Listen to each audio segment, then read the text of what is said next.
So one of the big stories this offseason, and particularly as we have entered spring training, is the rule changes we are going to see in the 2023 season. The two biggest, most obvious ones that we see on a regular basis, the pitch clock. Pitchers only have X amount of time to get set to throw the ball. Batters need to be ready and aware with 8 seconds left on the clock. We've seen it cause some controversies. Already in spring training, we saw a Red Sox Braves game end in a tie because of an automatic strike 3 call with the bases loaded and 2 outs in the 9th inning. It's going to be something absolutely fascinating to watch as the season begins, especially from a handicapping and betting standpoint, both that and the shift. There are so many hitters out there who were robbed of base hits with the shift who are going to be able to get hits. I was watching the White Sox Mariners game yesterday. They were talking about Yasmani Grandal, whose batting average has absolutely plummeted as he gets shifted all the time. There are countless hitters out there like him, particularly more notable than Yasmani Grandal at this stage in his career. And then the pitch clock, we got the guys who are going to need to adjust. We have some slow working pitchers out there. Corbin Burns is one of the slowest working pitchers in baseball. Shohei Ohtani is one of the slowest working pitchers in baseball. Most of the slowest working pitchers come out of the bullpen, however. Giovanni Gallegos, I think, is number one. Aroldis Chapman, Kenley Jansen.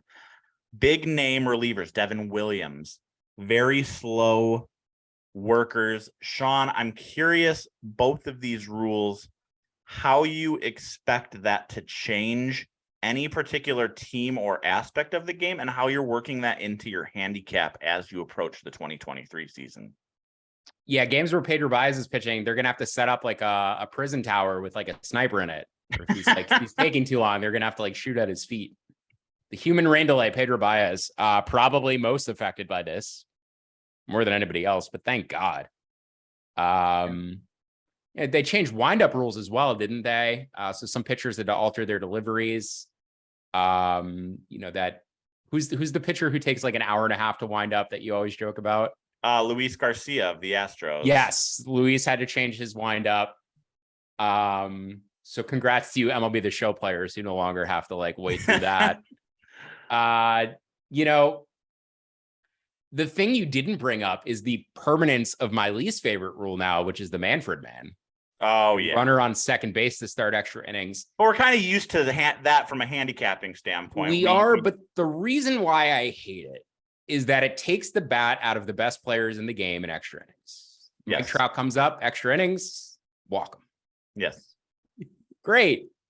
Now the game's being decided by Taylor Ward and by Hunter Renfroe. Like, start the runner on first or disable intentional walks in extra innings. One of the two. It would just solve this problem. I'm so sick. Like, I could deal with like totals going over an extra. I could deal with all of that. You're trying to make the game more fun and you're taking the bat out of the hands of the best players. What are you doing? Stupid. I think everybody will get used to the pitch clocks eventually. A lot of minor league players complain about it. They all adjusted. Some won't. Some will have bad seasons because of it. Some people are just resistant to change and look for an excuse and allow things to snowball and have poor results and then refuse to change and get mad about it, right? Like, we see people do this in other aspects of life. There's going to be players who get pissed off about it and use it as the reason why they're performing bad and then just like harp on that and never get better. So guys will struggle because of it, I guarantee you, and they'll use it as their justification, but it'll kind of be a self-fulfilling prophecy. It's impossible to predict who it's going to be. I mean, there's guys saying now, like, this is, a nightmare. That's all noise. Guys will adjust. If somebody's struggling with it right now, doesn't mean they'll be struggling with it in a month. And some guys love it. Max Scherzer came out in favor of the rules, said it gives an advantage to the pitchers. That's interesting. I could see why it would, but there's also like data about muscle explosion and why pitchers were waiting so long between pitches is because it takes your muscles like 25 seconds to get back to like 100% like max effort. There's like a desired amount of time, minimal time that you need, like 25 or 30 seconds. That's why you saw so many pitchers slowing it down. It's because like these front offices are telling them you need to let your body rest 25 seconds between pitches. So now you're going to see, between at bats, right? First pitch of the at bat may come at 99, but then if he only has 15 seconds between pitches, second pitch may be 98.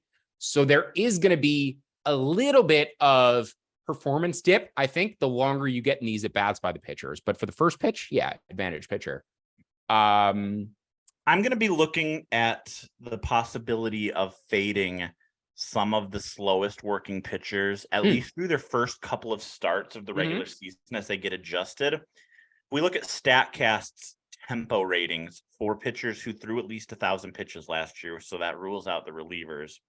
Top 10 slowest workers in baseball last year among starting pitchers: Shohei Ohtani, Luis Garcia, Corbin Burns, Yu Darvish, Alek Manoah, Lucas Giolito, Jordan Montgomery, Kevin Gausman, Aaron Nola, Justin Verlander.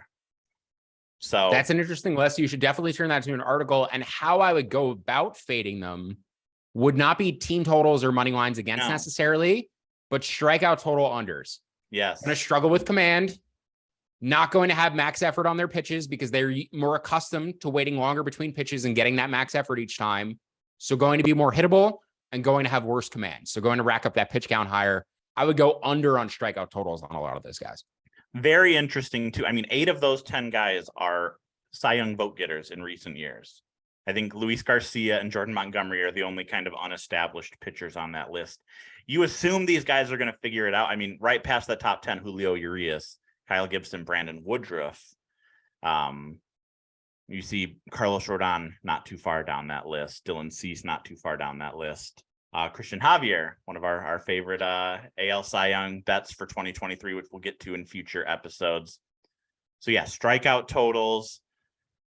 It's just, maybe we're making a lot of this. Maybe these guys have spent all winter adjusting to it and have their new delivery worked out, and it's not going to be an issue at all. But I just am curious what that rhythm's going to be like that first time they take the mound in a game that matters, and if it's going to take a few starts to maybe work out the kinks. Listen, we have to talk about it. Every year, I feel like for the past 5 years, we've had a significant rule change, or the baseball has changed, or something has been different that is going to at least partially affect totals and outcomes of these games. And, increase roster sizes during the pandemic. Like, there's been so much minutia that we've had to dig through every single year. So we have to talk about it. And I would imagine there will be some sort of effect, but over time, that effect will dissipate. The greatest impact that effect is going to have is going to be in the immediate at the start of the season. And then in future years, it's going to matter less. So it is worth talking about right now. It's worth thinking about right now because it's going to matter at the beginning. After that, it's not going to matter as much.